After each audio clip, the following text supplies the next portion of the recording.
আসসালামু আলাইকুম ওরহমতুল্লাহ বরকাত। কাহিনী 51তম পর্ব। রাখে আল্লাহ মারেকে। সত্য কোনোদিন গোপন থাকে না। বিস্তারিত জানার জন্য প্রথম পর্ব থেকে 50তম পর্ব দেখার জন্য বিশেষভাবে অনুরোধ করা হলো। প্রশ্ন উত্তর পর্ব।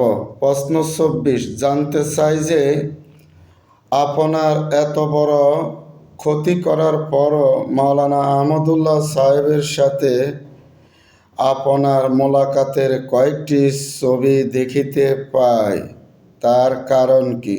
উত্তর: মাওলানা আহমদুল্লাহ সাহেব জাদিয়া ইসলামিয়া বর্তমানে কামিল মাদ্রাসার যখন অধ্যক্ষ ছিলেন, আমি তখন ফাজিল শ্রেণীতে উক্ত মাদ্রাসা ভর্তি হই। সেই হিসাবে তিনি আমার শিক্ষক ছিলেন।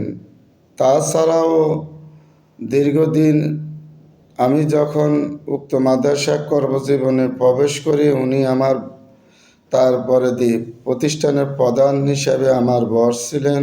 বিদায় তিনি দীর্ঘদিন থেকে অসুস্থ ছিলেন, আর আমি ওনাকে দেখতে যাওয়া মনে করেছিলাম আমার নৈতিক দায়িত্ব, কর্তব্য।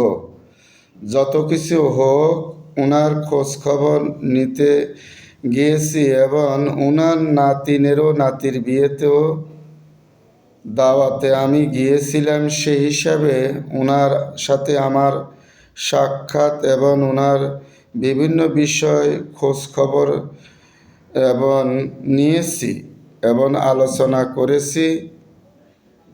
যেহেতু তিনি আমার শ্রদ্ধেয় শিক্ষক ছিলেন, যতই কিছু হোক, ওনার অসুস্থতা এবং খোঁজখবর নেওয়া আমার নৈতিক দায়িত্ব মনে করি। সেই হিসাবে আমি গিয়েছি। ইনশাআল্লাহ উত্তর পেয়েছেন। আসসালামু আলাইকুম রহমতুল্লাহ বরকাত।